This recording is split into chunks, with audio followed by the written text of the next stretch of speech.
I'm here this morning with obviously Dr. Kerry Chant. I just want to thank Kerry again for the extraordinary job that she and her team have done.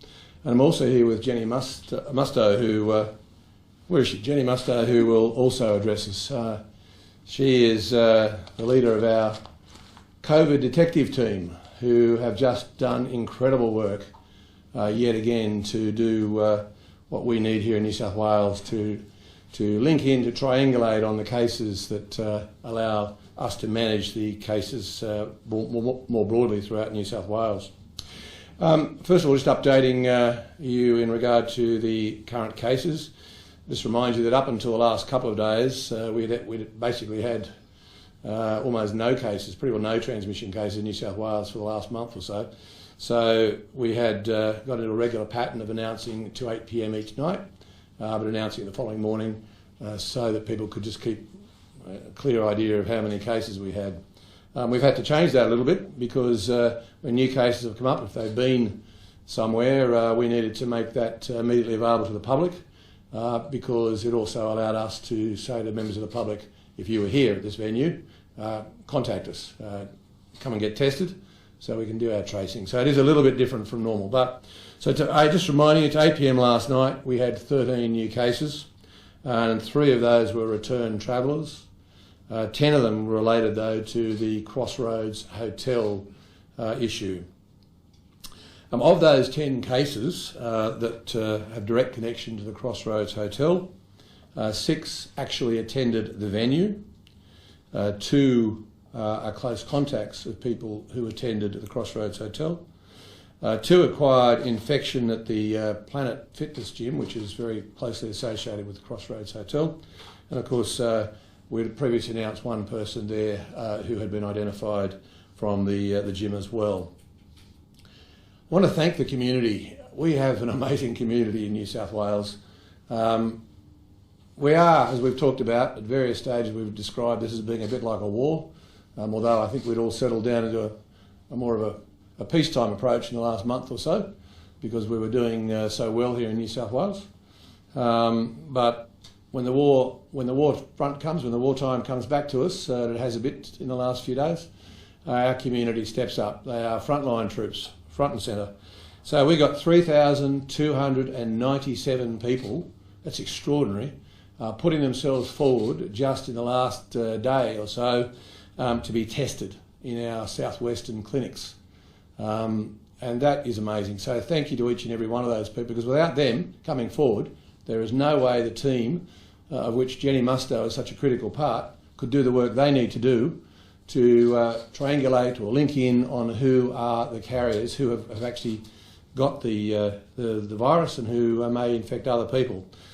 So thank you to them. Can I say we've had massive pressure in the pop-up clinics. We've got a range of hospitals in the southwestern area, and I remind the community that you don't need to necessarily go to the pop-ups that we've put up in place. I remember many of you journalists were at that 3:15 press conference last Friday when we identified very quickly the Crossroads Hotel as an issue, and by 5 o'clock the health staff in southwestern Sydney had come together and set up a pop-up clinic at the Crossroads car park.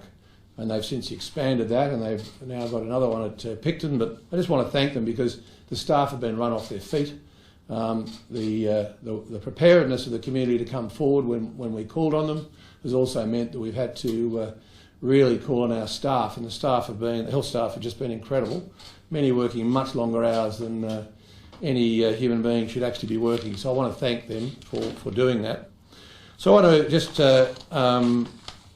remind the community of the various venues where they can go. They don't need to be waiting for any length of time in a pop-up clinic.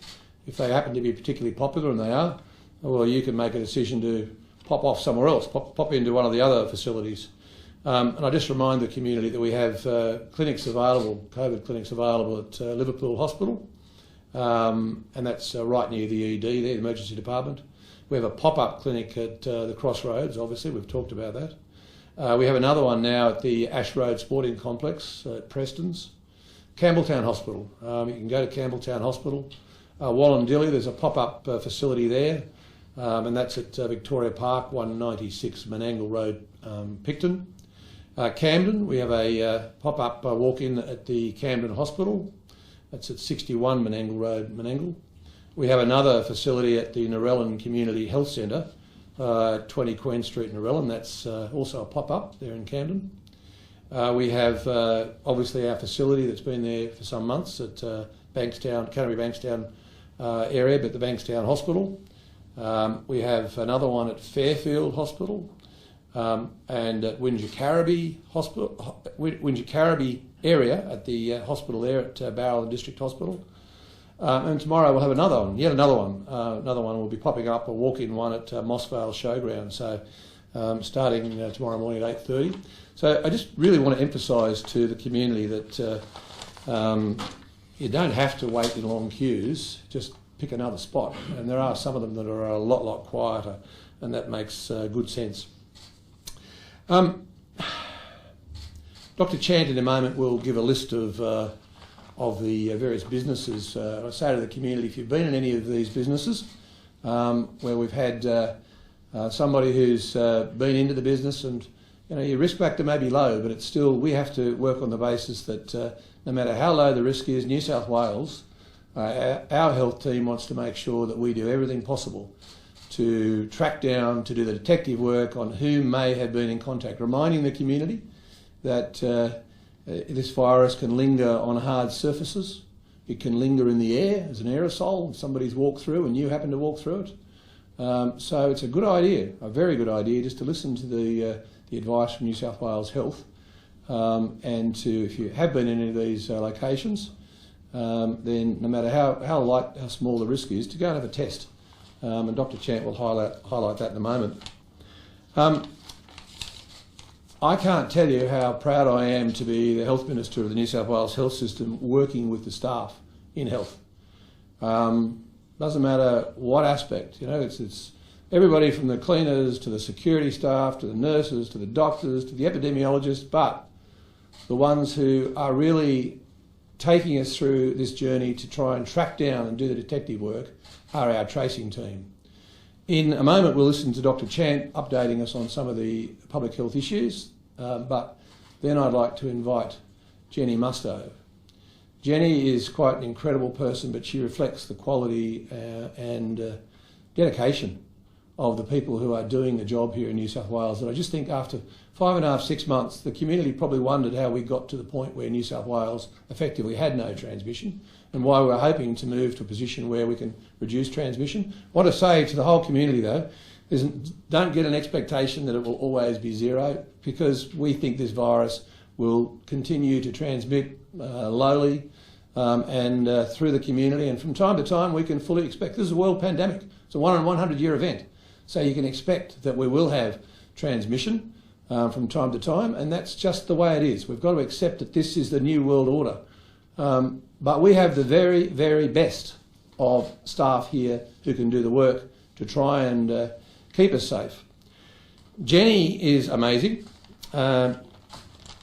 She has worked on and off, I say, for New South Wales Health for about 20 years. But talking of war zones, she's been there. She's been in the war zones. She really knows what it's like to be facing down a war zone and be dealing with outbreaks of the most horrible infectious diseases.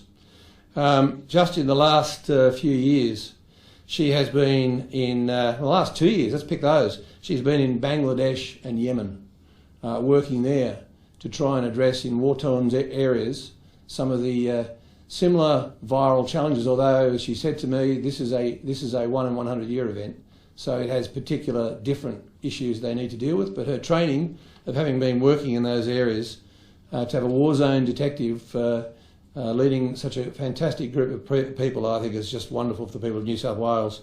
Prior to that period, she also had a lot of experience working across in our Pacific region, so Fiji, Solomons, Papua New Guinea, Vanuatu, and I think when you know that you have someone like this who's doing the tracing, doing the detective work, fighting this virus for us, is incredible. Obviously in those other areas, many of you would already know that we had, I think it was last year, we had the measles outbreak in Samoa that had a terrible outcome for many people.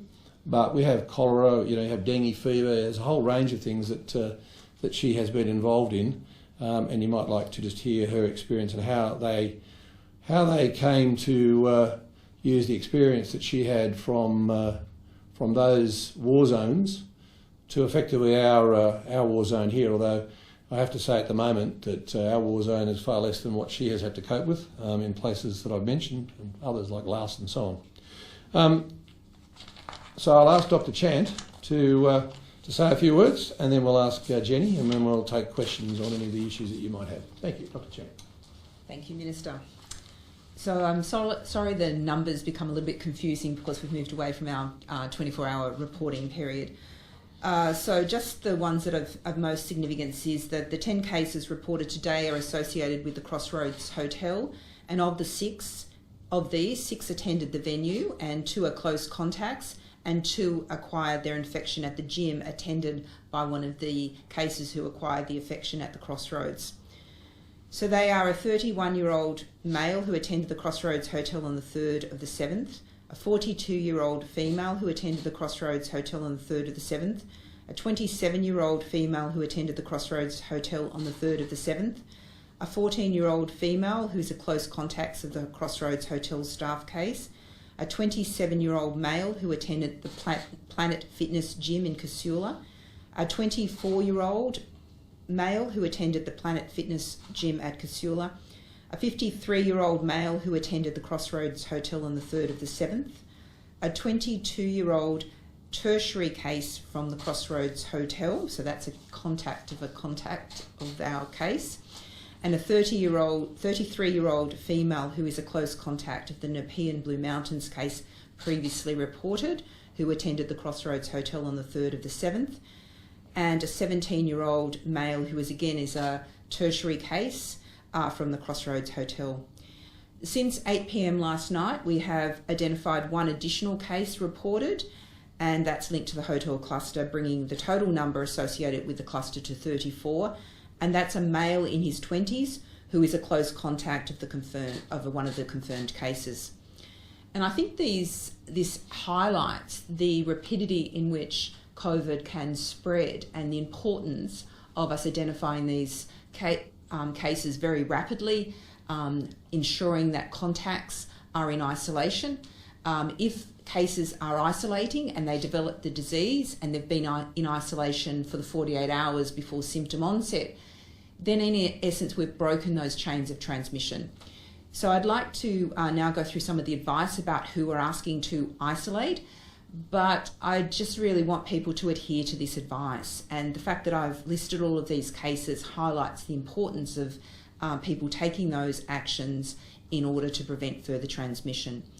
So the staff and patrons who attended the Planet Fitness Gym in Casula between the 4th and 10th of July are now considered to be close contacts and are being advised to self-isolate for 14 days and seek testing. Now this is because we have the 1 case, plus now we've got 2 subsequent cases who were infectious whilst at the gym. It's essential that anyone who was there between the 4th and the 10th of July are considered close contacts, and please self-isolate and seek testing. I would also like to thank the gym for its cooperation. It was able to provide us with lists of people that attended the gym, and we have communicated to those individuals, and we will be continuing to pursue multiple ways of contacting those individuals, but it is essential that we get that message out for those attendees of the Planet Fitness Gym in Casula between the 4th and 10th are now considered close contacts. Please self-isolate and get tested. The other venues attended by the cases in the Crossroads Hotel, there are a number under investigation, and I urge the community to go to the website that we're constructing, which will have the full list of venues, but I just want to highlight a number. So the YMCA at Revesby, in relation to a case attended that on the 9th of the 7th between 4 p.m. and 1600 hours and 2000 hours on the 9th of the 7th, and also on the 11th of the 7th from 0800 hours to 1200 hours. Also, a case attended while infectious, the Western Sydney Leagues Club, between the 11th of the 7th, on the 11th of the 7th, between 2000 hours and 2400 hours, so that's midnight. Also on the Western Sydney Leagues Club, someone attended on the 12th of the 7th, 20, between midnight and 2 o'clock the subsequent morning. And the MacArthur Tavern on the 11th of the 7th, 2020, between 21:15 and midnight, and then till 40 minutes after midnight they departed on the next day. And Woolworths Bowral, the person worked at that facility on the 11th of the 7th, 2020, and on the 12th of the 7th between the hours of midday and 2100 hours. As I said, as you can imagine, we're doing intensive case interviews. We will release the information on any areas that we want to draw to the attention of the public at this time. So can I just remind people that we are asking anyone who attended the Crossroads between the 3rd of July to Friday the 10th of July to self-isolate, get tested, and regardless if you have a negative test, remain in isolation until you've not attended the Crossroads for 14 days. Also, one of the cases worked at the Casula Kmart on the 10th of July from 5 p.m. to midnight, and we've made that information public. Now, whilst we've had a very strong focus on the Crossroads Hotel cluster, it is very important that we don't lose sight of the fact that COVID could have been introduced in any other parts of Sydney, and we may well have had transmission of the virus just continuing. This is a stealthy virus. We need to maintain vigilance in other parts of the state, and it is essential that anyone who has symptoms compatible with COVID comes forward for testing. It's pleasing to see that we had 17,660 tests were notified in the 24-hour reporting period, but I'm actually hopeful that we can really hit some further highest test number cases. I think we've managed to get over 23,000 in the past. This is the time for the next 2 weeks. This is not the time that I want you to come forward. If you've got any COVID symptoms, get tested. If you've been in these areas that we've announced, symptoms or not, come forward for testing. I'm also very concerned about areas where we may have had a number of visitors from Melbourne in particular and the Mitchell Shire.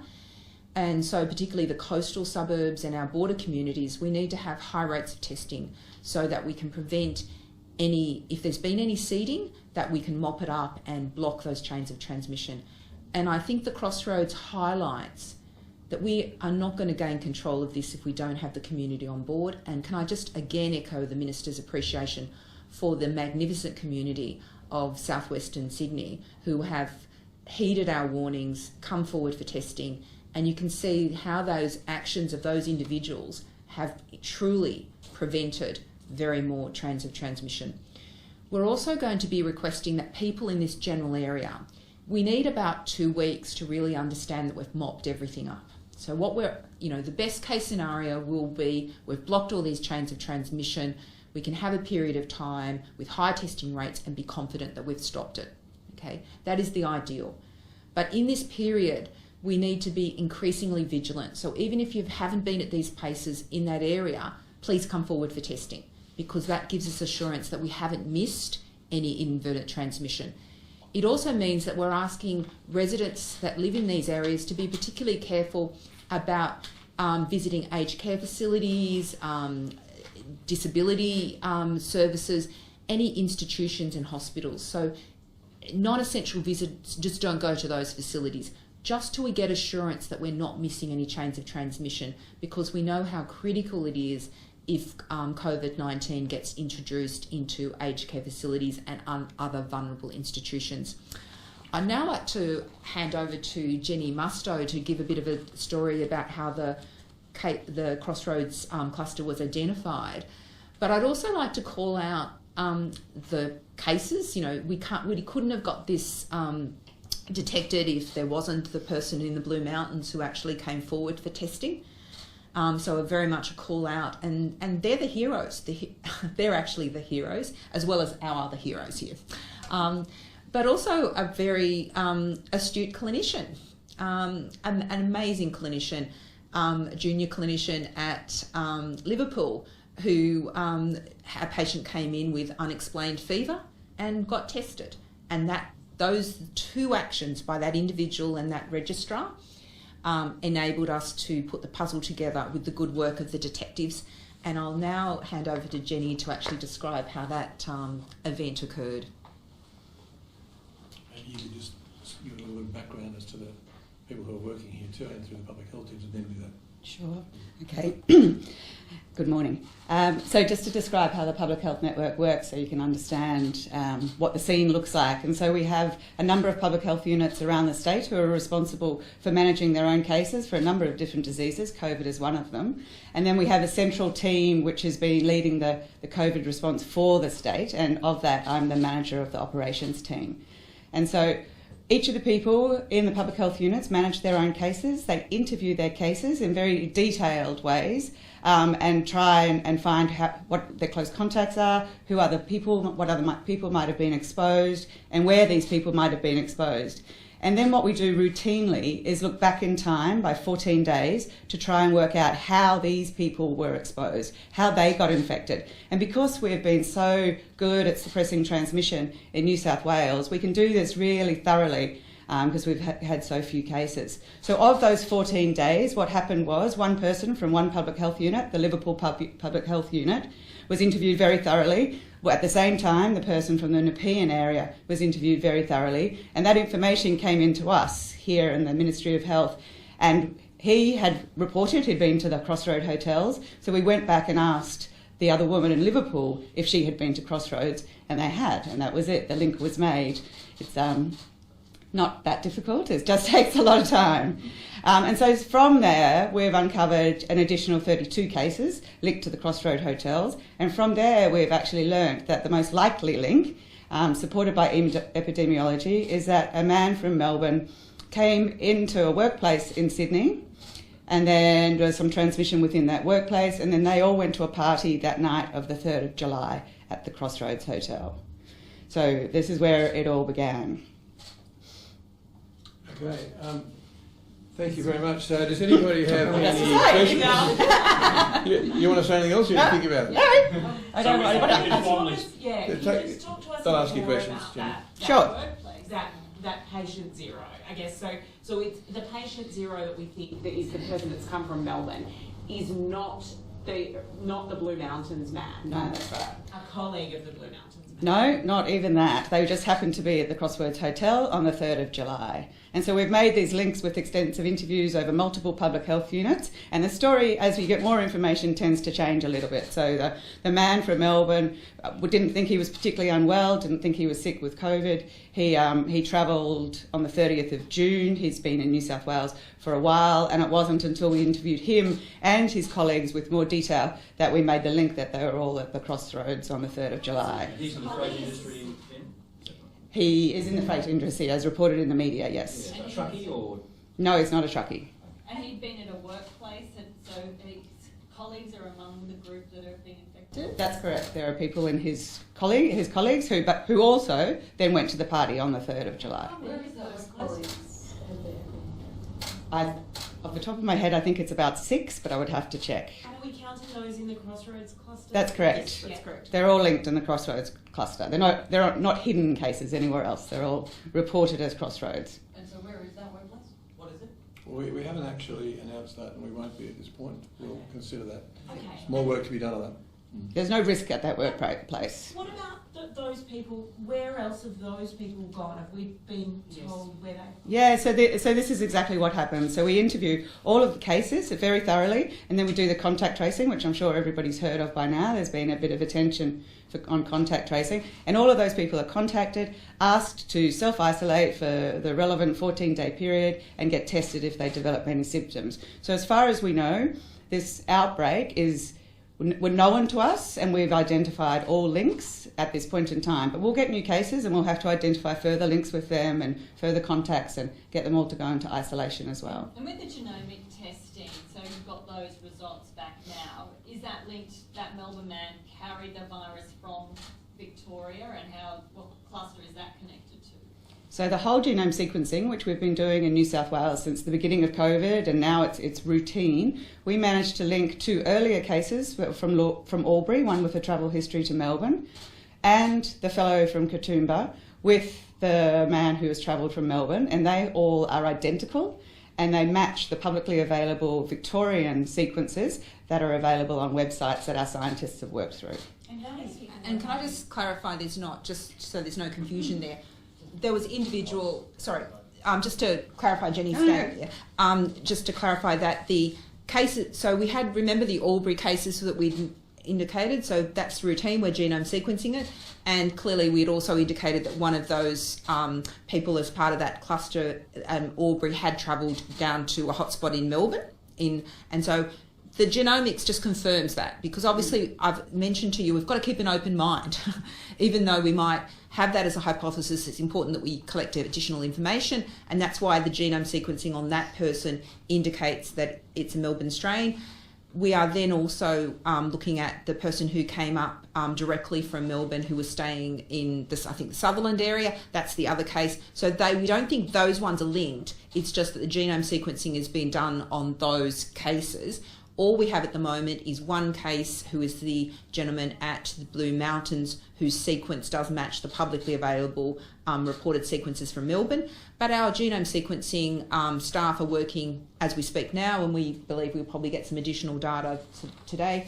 And what we would be hoping, I suppose, to find is that all of the virus from all of these cases is actually matching and consistent with acquisition in terms of our hypothesis that it was introduced from Melbourne. It's really important we don't close down lines of inquiry. We're not convinced, whilst we had very low levels of transmission in New South Wales, we were very cautious about ever saying we'd eradicated or got rid of it. We have to remain vigilant that there could be low levels of transmission of other viruses, other COVID strains in the community, and that's why until we've got all of the information on the genomic sequencing, we can't be definitive about the source, but we are working quickly to do that. To be clear, sorry, just to check one thing with you, Dr. Chant. The Melbourne link, this is the concern that I think what we're all trying to get to the bottom of is the issue with their hotel quarantine. Has that now infected Sydney? Well, all we can say at this stage is that we clearly have cases that have acquired their disease in Melbourne. I think I've reported over the last week or so, we had the young child that had done the right thing, got tested before, was advised that it was negative, then advised it was positive, and we did some contact tracing around the Merimbula area and the Tathra Hotel. We had the Albury cases, and we're obviously trying to find out their source. They did give a travel history. So, of course, given the degree of community transmission in Melbourne, in particular those hotspots of Greater Metropolitan Melbourne and the Mitchell Shire, I think we've been messaging for many weeks that returning travellers from Melbourne, I think we've also given messages of now's not the time to travel to Melbourne in those areas, whilst they have such high levels of community transmission. And people have actually got to self-isolate if you've arrived back in New South Wales after the 8th of July, unless you've got particular critical services exemptions for that. So we are expecting the community to do their bit in preventing any further seeding in New South Wales, and what we are keen on is tracking down any community transmission that may be occurring so we can prevent these chains of transmission in the community. Dr. Chant, or maybe Jenny, you mentioned there were 2 tertiary cases. Is that the first time we've had tertiary transmission, and what's the worry with that? I think the tertiary transmission means that highlights the importance of getting to people really quickly.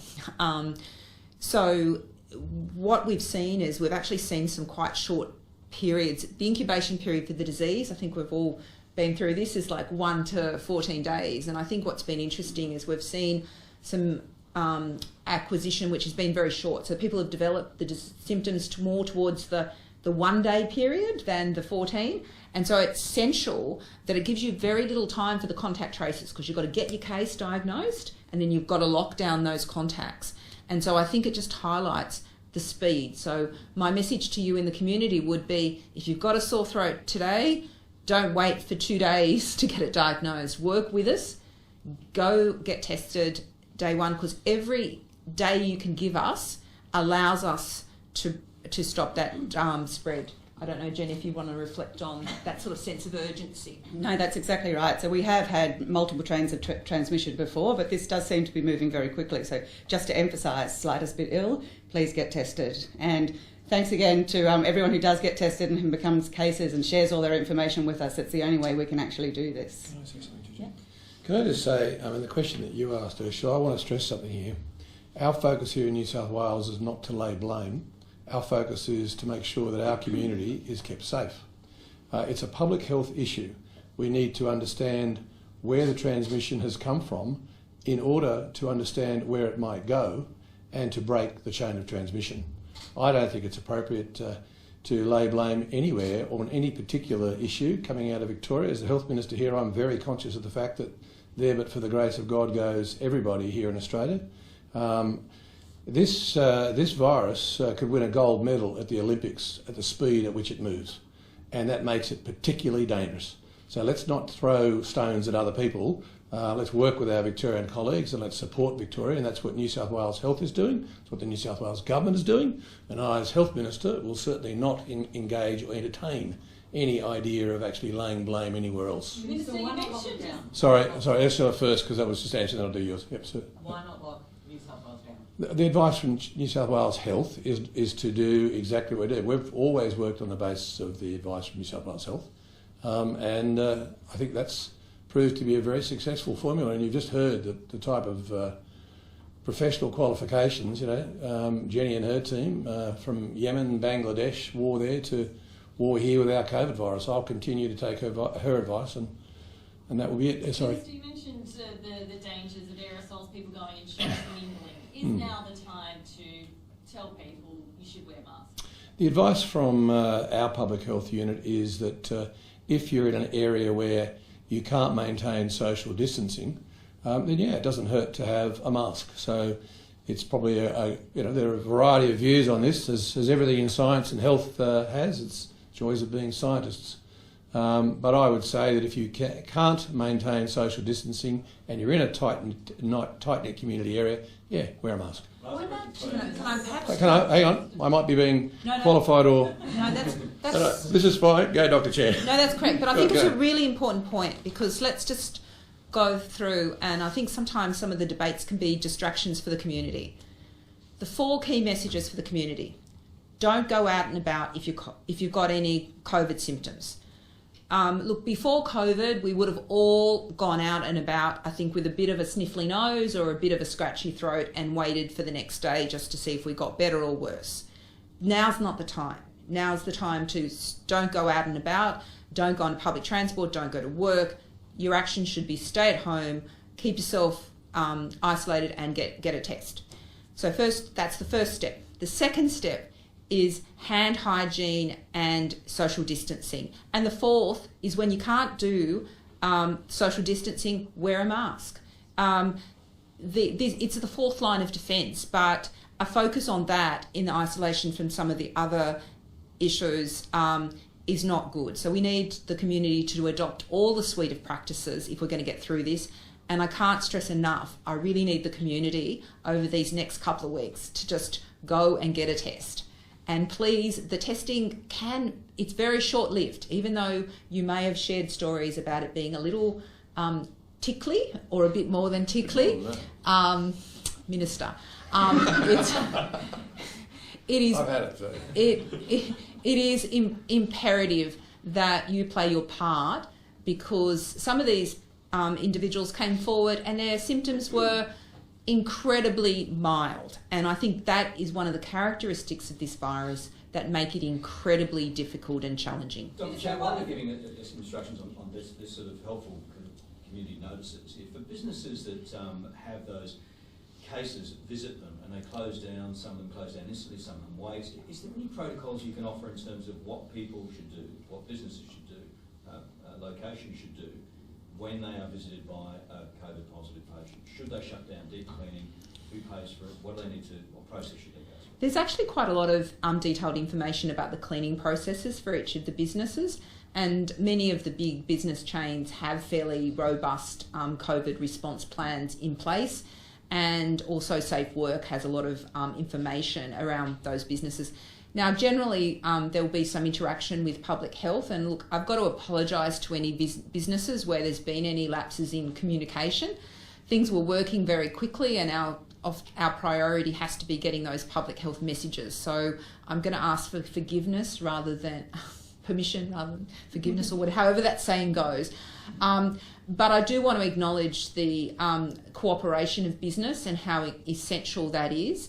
But we do have cleaning advice and other advice, and we will often that will be a bit informed about the nature of the activities that the case did.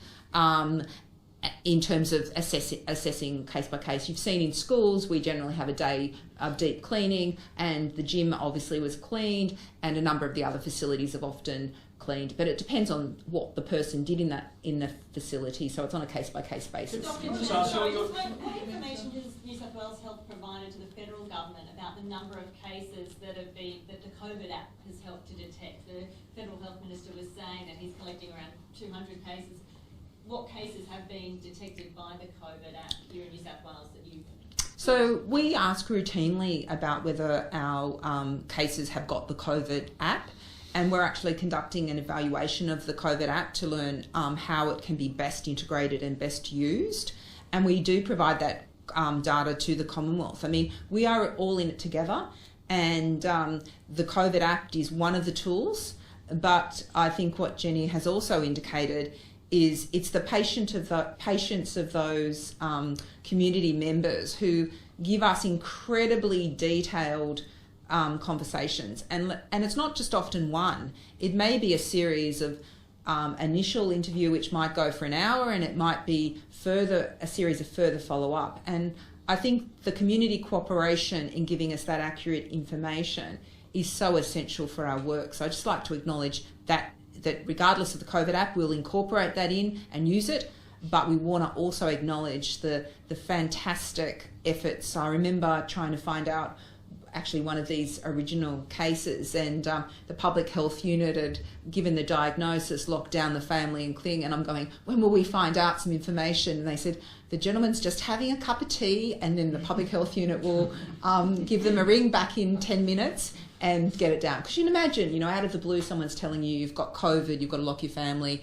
It's just that pause, reflect, and then the public health unit goes through that hour-long interview where you get grilled on all your movements. So I just want to extend my gratitude to the community in being so helpful in giving us that information. Dr. Minister, can I just ask you, despite the growing numbers today, your tone seems really positive. Is that because we now think we've got patient zero? Is that how big a deal this is? Look, this is a stealthy virus. I do not want complacency, and I hope that my tone today has indicated the gravity of the situation. We are in a period that I need that 2 weeks of assurance that we've actually blocked those chains. I need everyone to adhere to the health advice. I need to not only maintain that focus on that area, but I need to make sure there's a focus on the state, because there's no point in having all our attention here and missing similar events elsewhere. So for me, this is an incredibly critical period of time as we work with our colleagues in Victoria.